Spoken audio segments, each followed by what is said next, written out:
हाँ, बजट को लेकर शिवसेना के ठाकरे गुट का हमला। महाराष्ट्र के प्रोजेक्ट ले जा रहे हैं गुजरात। एनसीपी के अजीत पवार ने बजट को बताया है निराशाजनक और चुनावी जुमला। कहा मुंबई के लिए बजट में कुछ है ही नहीं। पवार ने कहा बजट में 2 करोड़ नौकरियों के वायदे का जिक्र तक नहीं है। महंगाई घटाने और रोजगार बढ़ाने की बात तक नहीं। कांग्रेस का आरोप, आम बजट में आम लोगों के लिए कुछ भी नहीं। मनरेगा की फंडिंग 30% घटाई।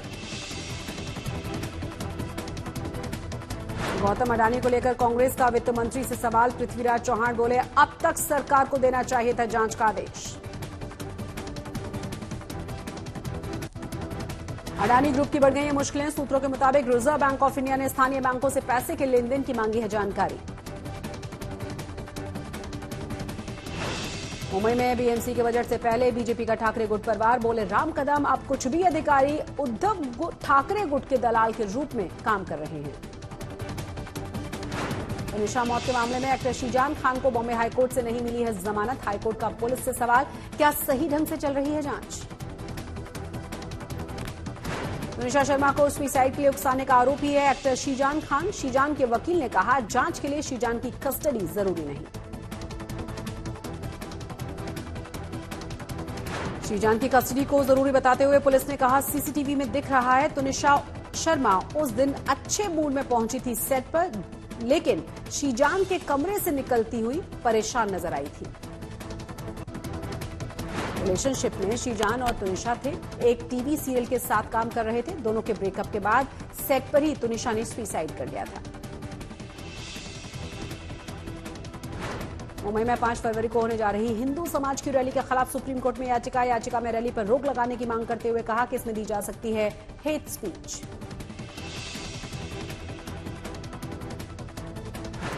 मुंबई एयरपोर्ट पर इथियोपिया से आ रहे भारतीय नागरिक करीब 3.25 किलो कोकीन के साथ गिरफ्तार।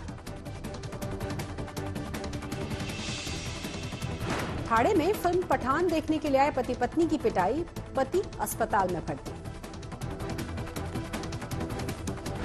अगले हफ्ते से मुंबई के सोलापुर और शिरडी के लिए शुरू होंगी 2 नई वंदे भारत ट्रेन। पीएम मोदी दिखा सकते हैं हरी झंडी।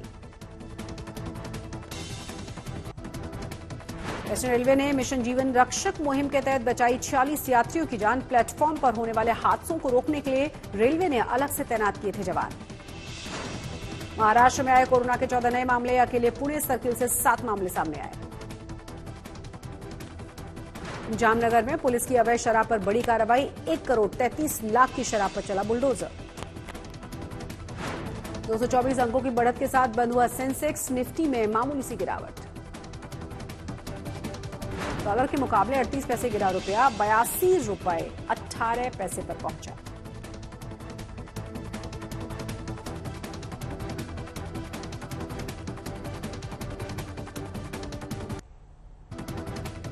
अक्षय कुमार और टाइगर श्रॉफ के डांस का वीडियो वायरल हुआ। इस उम्र में भी टाइगर के स्टेमिना को मैच करते हुए नजर आए अक्षय।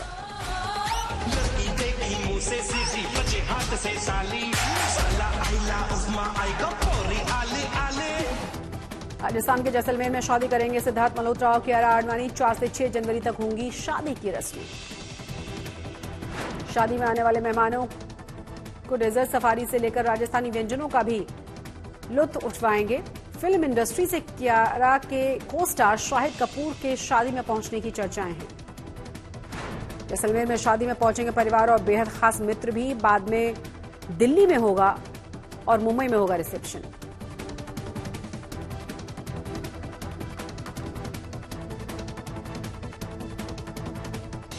कुछ दिन पहले ही महाराष्ट्र के राज्यपाल भगत सिंह कोश्यारी ने पद से हटने की इच्छा जताई थी। इसके बाद से ही महाराष्ट्र का नया राज्यपाल कौन होगा, इस पर अटकलें शुरू हो गईं। इसमें ताजा जो नाम जुड़ा है वो है पंजाब के पूर्व सीएम कैप्टन अमरिंदर सिंह का, जो बीते साल बीजेपी में शामिल हुए हैं।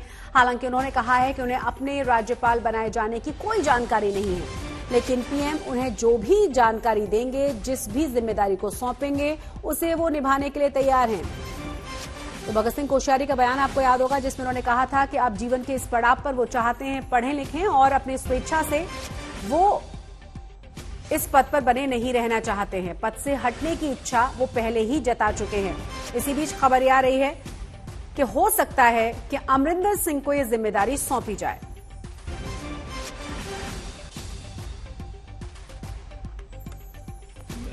मेरे पास कोई इन्फॉर्मेशन नहीं, ये सिर्फ प्रेस एक बातें उठा रही है। अभी तक तो 5 जगह आप भेज चुके मुझे।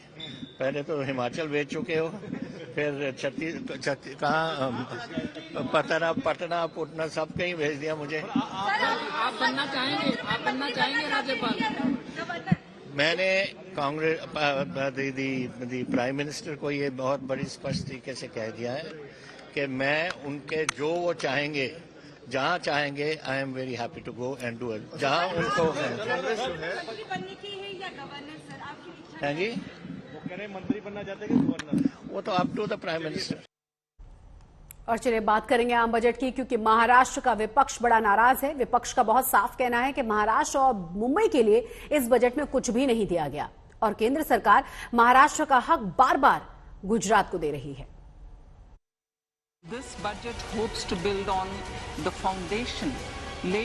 महाराष्ट्र में विपक्ष को केंद्र सरकार का बजट फूटी आंख नहीं सुहाया। शिवसेना के मुखपत्र सामना में बजट को डूबते कर्जों की डकार कहा गया। ठाकरे गुट के मुताबिक केंद्र महाराष्ट्र के प्रोजेक्ट उठाकर गुजरात को भेज रहा है। नए बजट में जो ऐलान मुंबई और महाराष्ट्र के पक्ष में होने चाहिए थे, वो गुजरात के लिए किए गए। ठाकरे गुट ने कहा है कि केंद्रीय बजट में मध्यम वर्ग को कोई राहत नहीं दी गई। ये बजट सिर्फ चुनावी बजट है। जैसे गुजरात को एक थैंक्स गिविंग की गिफ्ट मिली है, वहाँ हमारे यहाँ से जो चुरा के गया हुआ गिफ्ट सेंटर हो, फिर फाइनेंशियल सेंटर हो, या फिर अभी कोई डायमंड लैब आ रही है सूरत में। अगर आप देखें तो मुंबई फाइनेंशियल कैपिटल है, आर्थिक राजधानी मुंबई है देश की, इकोनॉमिक पावर हाउस मुंबई है, डायमंड बोर्ड्स मुंबई में है। तो फिर ये सारी चीजें अगर आप गुजरात में दे सकते हो तो मुंबई को क्यों नहीं, महाराष्ट्र को क्यों नहीं? वैसे ही अगर आप देखें तो कर्नाटक में यहाँ चुनाव आने वाले हैं, जो शायद जो सारे सर्वेज दिखा रहे हैं, वहाँ की जो सत्ताधारी पक्ष है वो जीत नहीं रहा है, ऐसे लग रहा है, तो इसलिए वहाँ भी पैसा दिया जा रहा है। तो अगर 2 राज्यों को दिया जा सकता है तो मुंबई और महाराष्ट्र को क्या मिला, यही मेरा सवाल है। अगर आप देखें तो पिछले 6 महीनों में जो भी इस महाराष्ट्र में हुआ है, एक अनैतिक सरकार जो कॉन्स्टिट्यूशन के खिलाफ है, ऐसी सरकार बिठाई गई है, पूरा सब बनाया है, फिर इतना सब होके महाराष्ट्र को क्यों कुछ नहीं मिला? एनसीपी ने भी बजट को निराशाजनक बताते हुए कहा कि इसमें मुंबई और महाराष्ट्र के लिए कुछ भी नहीं है। ये बजट एक छलावा और चुनावी जुमला है, जो लोकसभा चुनाव और 9 राज्यों में होने वाले चुनावों को देखते हुए तैयार किया गया है। मिडिल क्लास को टैक्स लिमिट बढ़ाने के नाम पर राहत देने का दिखावा किया गया है। कुल मिलाकर इस बजट से केंद्र सरकार ने अपनी अक्षमता दिखाई है। स्किल डेवलपमेंट का पहले भी एक प्रोग्राम हुआ है जो पूरी तरह फेल हो गया है। अब फिर से उसके लिए नए अनाउंसमेंट हुए हैं। शिक्षा के लिए कोई बात नहीं हुई है, जबकि आपने राष्ट्रीय धोरण लॉन्च किया है तो 6% बजट उसका बढ़ना चाहिए, 6% ऑफ द जीडीपी बढ़ना चाहिए, उतना तो रिक्वायर्ड है। हेल्थ पर कोविड का इतना बड़ा संकट गुजरा है, मुझे नहीं लगता कि जितना हेल्थ के सेक्टर में बजट बढ़ना चाहिए था वो बढ़ा। कांग्रेस भी बजट को लेकर हमलावर है। कांग्रेस का आरोप है कि आम बजट में आम लोगों के लिए कुछ नहीं है। मनरेगा की फंडिंग तक 30% घटा दी गई है। आज तक ब्यूरो। अब बात हम करेंगे बीएमसी के बजट की, क्योंकि बीएमसी का 2023-24 का बजट 4 फरवरी को पेश होना है। 1985 के बाद पहली बार ऐसा होने जा रहा है जब बीएमसी का बजट ऐसे समय में आएगा जब नगर सेवकों का कार्यकाल पूरा हो चुका है। इस समय बीएमसी राज्य सरकार द्वारा नियुक्त प्रशासक इकबाल चहल के नेतृत्व में काम कर रही है, जो बीएमसी कमिश्नर भी हैं। पहले कोरोना, फिर परसीमन और ओबीसी कोटा जैसे मुद्दों की वजह से पिछले मार्च से बीएमसी चुनाव लंबित है।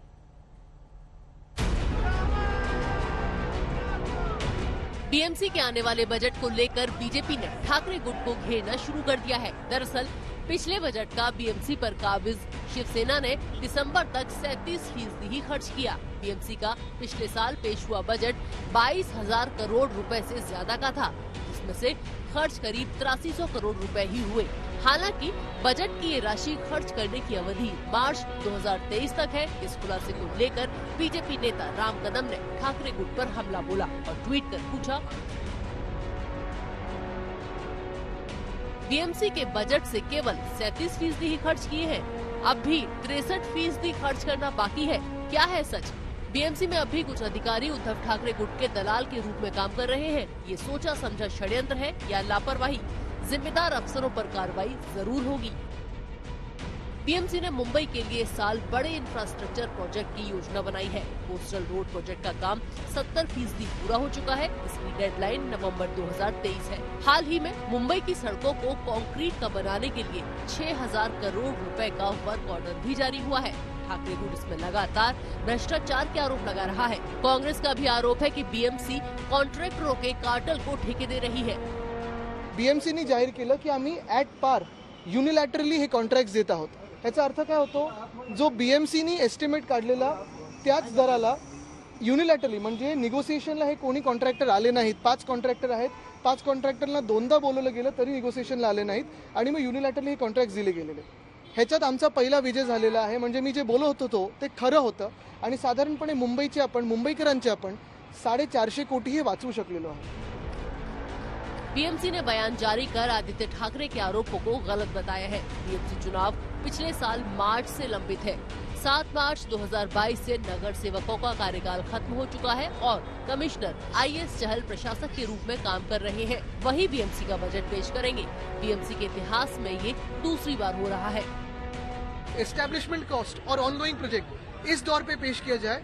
जो प्रशासक है या जो प्रशासन है वो ये न समझे कि वो लोक प्रतिनिधि बन गए हैं, क्योंकि वो अधिकार उनका नहीं है। जो चुन के आते हैं उनको ही वो अधिकार होता है। पूरा बजट जो होता है वो स्टैंडिंग कमेटी हो या फिर जनरल बॉडी हो, इसके थ्रू ही मंजूर होना चाहिए। वही एक सही तरीका रहेगा। बीएमसी चुनाव मार्च या अप्रैल महीने में होने की उम्मीद की जा रही है। चुनाव की आहट के साथ ही राजनीतिक दलों के एक दूसरे पर हमले तेज हो गए हैं। मुंबई से पंकज उपाध्याय के साथ आज तक ब्यूरो।